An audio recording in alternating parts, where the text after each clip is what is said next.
Friends, आज की इस वीडियो में हम बात करने वाले हैं होल्डिंग कॉन्टैक्ट के बारे में कि होल्डिंग कॉन्टैक्ट क्या होता है और ये कैसे फंक्शन करता है। सो होल्डिंग कॉन्टैक्ट समझने से पहले ये दो पुश बटन समझ लीजिए, जिसमें ये जो रेड जो है वो पुश बटन मोटर स्टॉप के लिए है और ये जो ग्रीन पुश बटन जो है वो मोटर स्टार्ट के लिए है। सो फ्रेंड्स, ये ओनली पुश बटन नहीं है, उसके पीछे की साइड जैसे आप देख रहे हो दो कॉन्टैक्ट लगाए रहते हैं। सो अगर हम सबसे पहले बात करें ग्रीन पुश बटन की, यानी कि जिससे मोटर स्टार्ट होता है वो पुश बटन की, तो उसके पीछे नॉर्मली ओपन कॉन्टैक्ट लगाया रहता है। उसका मतलब गाइस क्या होता है कि पुश बटन को एज इट इज कंडीशन में रखोगे, कुछ प्रेस नहीं करोगे, तब उसके अंदर का कॉन्टैक्ट जो होगा वो ओपन रहेगा। और अब जैसे ही आप उस पुश बटन को प्रेस करोगे तो उसका जो ए ओपन कॉन्टैक्ट है वो क्लोज हो जाएगा और वहां से कंट्रोल सप्लाई आगे जाएगा। सेम वे जैसे ही आप फिंगर वहां से रिमूव कर लोगे, वापस पुश बटन जो है वो बाहर की साइड रिलीज हो जाएगा। सो कुछ इस तरह start push button. Same way ये स्टॉप पुश बटन में क्या होता है कि उसके पीछे एनसी कॉन्टैक्ट लगाया रहता है, यानी कि नॉर्मली क्लोज। सो जब भी एज इट इज कंडीशन में है, नॉर्मल कंडीशन में है, उस टाइम पे उसके अंदर का कॉन्टैक्ट क्लोज रहता है। अब जैसे ही आप ये रेड पुश बटन को प्रेस करोगे तो क्या होगा कि उसका जो कॉन्टैक्ट है वो ओपन हो जाएगा, पीछे का ये वाला जो कॉन्टैक्ट है वो ओपन हो जाएगा। और जैसे ही आप उसको वापस रिलीज करोगे, फिंगर आप हटा लोगे, तो वो कॉन्टैक्ट वापस एनसी हो जाएगा। सो कुछ इस तरह से ये स्टार्ट पुश बटन और stop push button main starter के पार्ट है। अब चलो आगे बात करते हैं।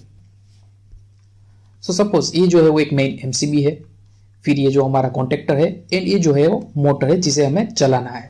सो मेन पावर वायरिंग कुछ इस तरह से रहता है, जिसमें ये red, yellow and blue RYB तीनों कंडक्टर जो है वो पहले एमसीबी में इनपुट में जाएंगे, फिर उसका आउटपुट निकल के डायरेक्टली ये कॉन्टैक्टर के L1, L2 एंड L3 में कनेक्ट होते होंगे।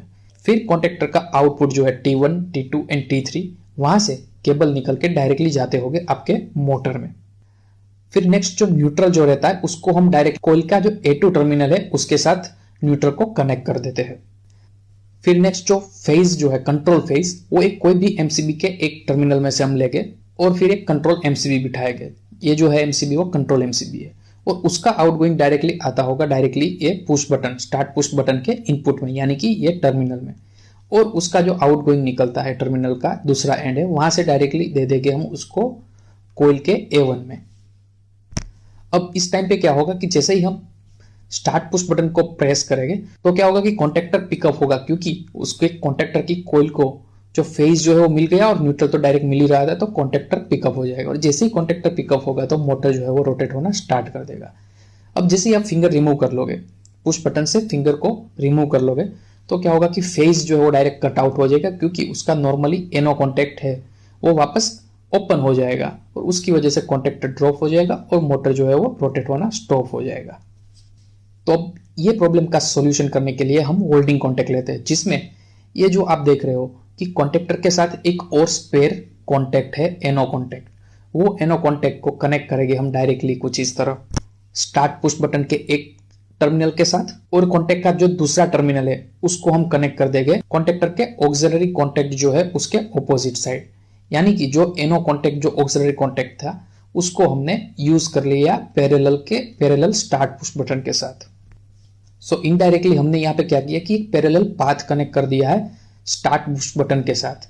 तो स्टार्ट पुश बटन जो था उसके पैरेलल में हमने एक एक्स्ट्रा पाथ दे दिया है। सो अब जैसे ही हम पुश बटन को प्रेस करते हैं तो क्या होगा कि कॉन्टैक्टर जो है वो पिकअप होगा। कॉन्टैक्टर पिकअप होगा तो क्या होगा कि मोटर जो है वो रोटेट होना स्टार्ट कर देगा और साथ ही में ये जो कॉन्टैक्ट ऑक्सिलरी कॉन्टैक्ट जो है कॉन्टैक्टर का वो भी चेंज हो जाएगा और एनसी बन जाएगा, क्योंकि वो पहले नॉर्मली ओपन था, अब वो क्लोज हो गया।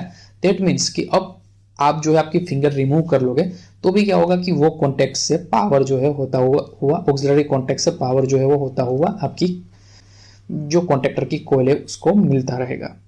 सो अब क्या होगा कि ये जो है वो स्टॉप पुश बटन जो नॉर्मली एनसी रहता है। अब जैसे ही हम उसको प्रेस करेंगे, जब मोटर को हमें स्टॉप करना है तब हम जैसे ही उसको प्रेस करेंगे तो क्या होगा कि वो एनसी कॉन्टैक्ट एनओ बन जाएगा। कॉन्टैक्टर की कोयल को मिलता हुआ फेज जो है वो कट आउट हो जाएगा और कॉन्टैक्टर ड्रॉप हो जाएगा, और कॉन्टैक्टर जैसे ही ड्रॉप होगा तो मोटर जो है वो रोटेट होना स्टॉप कर देगा। सो कुछ इस तरह से होल्डिंग कॉन्टैक्ट जो है वो वर्क करता है। अगर गाइस आपको हमारा वीडियो अच्छा लगा हो तो लाइक कीजिए, अभी तक आपने हमारा यूट्यूब चैनल सब्सक्राइब नहीं किया सब्सक्राइब कीजिए और अपने फ्रेंड्स के साथ शेयर कीजिए जिसको ये वीडियो हेल्पफुल हो सके।